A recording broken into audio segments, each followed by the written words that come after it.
Every successful interaction begins with a genuine belief that what you offer will benefit the other person. When you walk into a conversation convinced that your solution can solve a real problem or make life easier, you radiate confidence and warmth. Picture yourself meeting a new prospect who has just told you about the headaches they've had with their current provider. Instead of launching into your list of features and rates, you lean forward and say you understand how frustrating that must feel. Then you explain how your approach directly tackles their specific pain points. By framing your message around alleviating their stress rather than simply making a sale, you instantly position yourself as an ally rather than a pitchman. Over time, people come to trust not only your expertise, but your sincerity. And that trust becomes the foundation of every yes you earn. Embodying this service mindset also means continuously refining your understanding of what help looks like. It could involve hours of research before a meeting so you can speak their language and reference industry-specific challenges. It might mean following up after delivery to check that they're satisfied and genuinely offer help if anything goes off track. That extra mile, providing a quick tutorial, sharing an insightful article, or offering an introduction to a useful contact, reinforces the perception that you're committed to their success long after the contract is signed. As this reputation builds, your network begins to proactively recommend you to others, creating a ripple effect of goodwill. By living in service first, you transform every sale into the start of a lasting relationship. Selling is not confined to formal pitches or sales calls. Every request you make, asking a colleague for help on a project, suggesting dinner plans to a friend, or persuading your child to try a new hobby, is an act of selling. When you accept that you're a salesperson in every interaction, you stop seeing selling as something other people do and start applying the same principles everywhere. At a staff meeting, instead of waiting for permission to speak, you prepare a compelling case for your idea. You outline the potential benefits for the team, present relevant data, and invite feedback. Even that request to borrow a coworker's expertise becomes more persuasive when you frame it around how their insights will strengthen the final result and showcase their talents. This always-on approach sharpens your skills. You learn to spot unspoken hesitations when asking for small favors and pivot on the fly, offering to trade favors, asking questions to uncover hidden concerns, and suggesting creative win-win solutions. Over time, you build a reputation as someone whose requests are fair, whose ideas are well-grounded, and whose follow-through is impeccable. That reputation precedes you. When you need buy-in for a larger initiative, people are already primed to say yes because they've experienced your persuasive finesse and your genuine respect for their time and expertise. Objections are not roadblocks. They're invitations to dig deeper. When a prospect says your price is too high, you don't react defensively or offer an immediate discount. Instead, you ask what specific value they're looking for that they haven't seen thus far. Perhaps they worry about implementation costs or the change management effort. By exploring those concerns, you uncover the real barrier. Maybe they need stronger proof of ROI or a phased rollout plan. Once you address that underlying issue with tailored solutions, such as a guaranteed pilot program, detailed case studies, or step-by-step support, you transform the objection into an opportunity to reassure and differentiate your offer. Mastering objections also requires anticipation. Before you ever encounter resistance, you prepare a list of the most common hesitations: budget, timing, trust, compatibility, and weave preemptive answers into your presentation.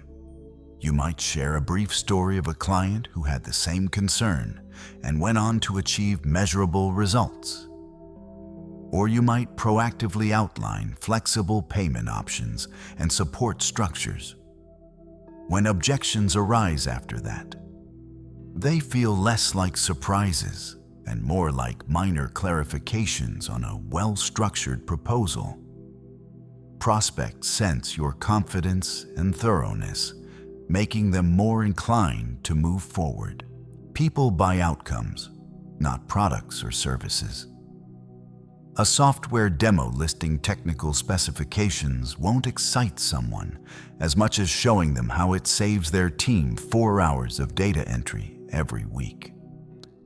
Always frame your discussion around what it allows them to achieve: less stress, more time, increased revenue, or a stronger reputation. When you share concrete numbers, our average client reduces processing time by 30% within 3 months. You give them a vision of success that feels tangible. You also make your offer easier to compare against competitors because decision makers can see the direct link between investment and payoff. To deepen that impact, tailor your illustrations to their world. If you're talking to a retail manager, describe how sales associates can spend more time assisting customers rather than wrestling with outdated systems. If you're speaking with an HR director, explain how streamlined onboarding translates into faster productivity and lower turnover. By using language and examples that resonate, you show not only that you understand their challenges, but that you've designed your solution specifically to meet their unique needs. That level of personalization elevates perceived value and positions you as the obvious choice. Closing is simply the next logical step once value is clear and objections are addressed. Rather than pulling out high-pressure tactics, you weave closing language into your conversation. You might say, "Given how much time we can save your team each month, shall we schedule implementation for next Monday?" This phrasing reminds them of the benefit and offers a straightforward next step. It feels less like a sales pressure point and more like a collaborative decision. Another technique is to present multiple options, each leading to the outcome they want. For example, we can start with a 6-month pilot for $5,000 or go full-scale immediately at $15,000 for our premium support package. Which works better for your timeline? This gives them agency, letting them choose the path that suits their budget and urgency. Whichever option they pick, they're still moving forward with you.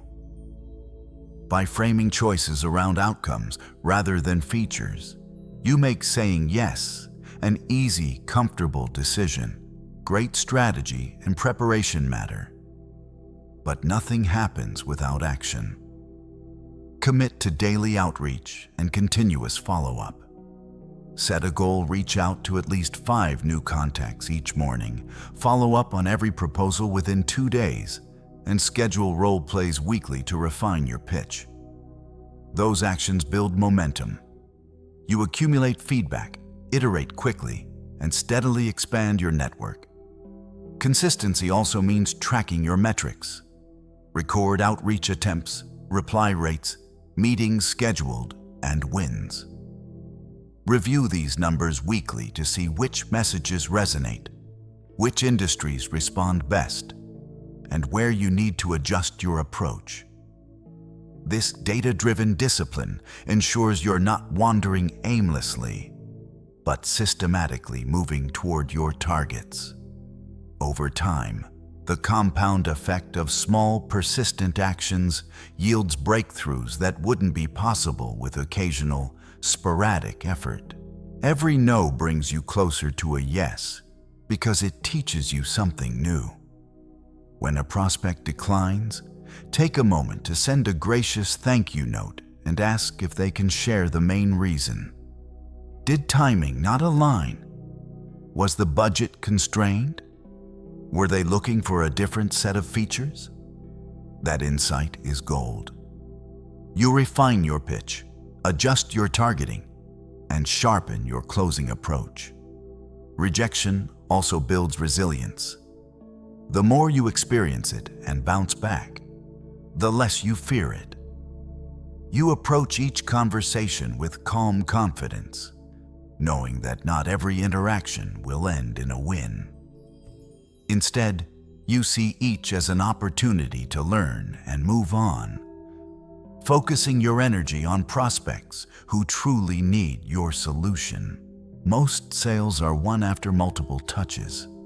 A single email or call rarely suffices. Build a follow-up schedule. An initial email, a phone call 3 days later, a value-add message a week after that, and so on. Each follow-up offers fresh insight, an article, a case study, or an invitation to an event, so you stay on their radar without feeling pushy. Use a simple CRM or spreadsheet to log every interaction. Dates, key points discussed, promised next steps, and personal notes, such as their favorite sports team or hobby. When you reference those details in your follow-up, I hope the marathon went well last weekend. You demonstrate genuine care and attention. That personal touch turns routine follow-ups into relationship-building gestures, making them welcome rather than intrusive. Selling effectively hinges on your ability to read and respond to emotions. Pay attention to tone of voice, pacing, and word choice.